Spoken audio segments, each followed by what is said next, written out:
Good day, everyone. This is part two of the entrepreneurship for engineering forms of business organization. We'll tackle articles of incorporation of a stock corporation. What is it? All corporations organized under the new corporation code shall file with the SEC articles of incorporation in any of the official languages, duly signed and acknowledged by all of the incorporators.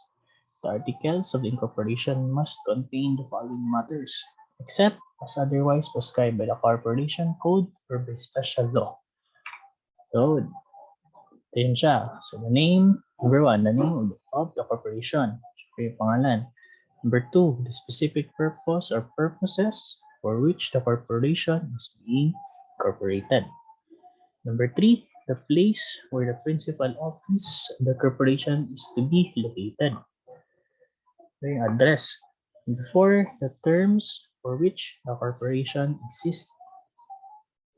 Number five, the names, the nationalities, residences of the incorporators.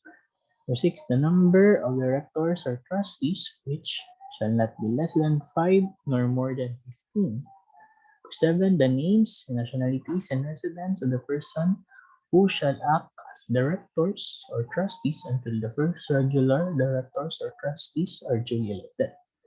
Number eight, if it is a stock corporation, the amount of its authorized capital, stock in lawful money of the Philippines, the number of shares into which it is divided, and in case the shares are par value shares, the par value of each, the names, nationalities, and residence of the original subscribers, and the amount subscribed and paid by each on his subscription, and if or all the shares are without par value, such fact must be listed.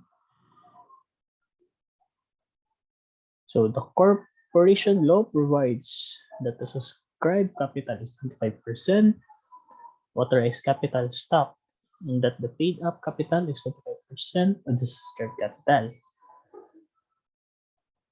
So next is registering a business. Registering natin yung business natin.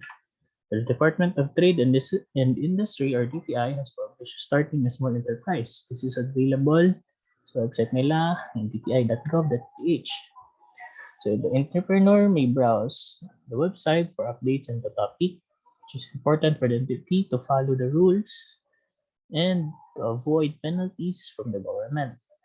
It is also uh, it will also help us in assuring continuity of business. Many times, businesses are closed voluntarily or involuntarily because of the failure to follow the government requirements. Next is registering the sole proprietorship. So registered business name with the Department of Trade and Industry. Choosing a business name considered name decoy, meaning a name that is short, can be easily remembered. So yung mga name ng businesses, syempre dapat short lang or easily remembered. Para, syempre madali lang din siya gawa ng permit or for example, ang proprietor's name natin is Hendina Rico. So, ang isang name niya is Henrich. Yeah. So, partnerships and corporations will not register their business names with the DTA because the registration of their name is already included in the registration with the Securities and Exchange Commissions or SEC. Next, registering partnership and corporation. Registration of business names with the DTI is optional for partnerships and corporations. The registration with the Securities and Exchange Commissions or SEC includes the registration of the business name. So, after the registration with the DTI or SEC, sole proprietorship, partnership, or corporation registered with following: Bureau of Internal Revenue, they are for tax, syempre mag-register tayo sa BIR for the following tax. Syempre number 1, tax identification number, TIN, business or trade name. The authority to print books of accounts, invoice, receipts, mga resibo. Siyempre, doon tayo magkuha sa AR. Books of accounts. Yan. Next is Department of Labor and Employment, DOLE. Mandatory for firms with which employ 50 or more workers. Next is Mayor's Office. So, mga permits sa Mayor's Office. Mayor's permit or municipal license. And lastly, other government agencies.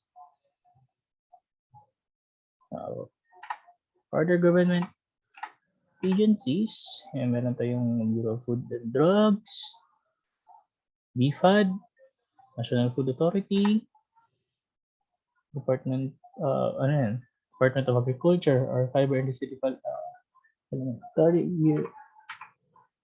Bureau of Fisheries, Bureau of Animal Industry, Department of Agriculture, Forest Management Bureau, National Tobacco Administration, National Tobacco, DTI, Bureau of Product Standards, BPS, National Contractor Exchange, Subconnex, AFCR, Intellect Property Office of the Philippines, DTI Bureau of Trade Regulation, and Consumer Protection, BTRCP.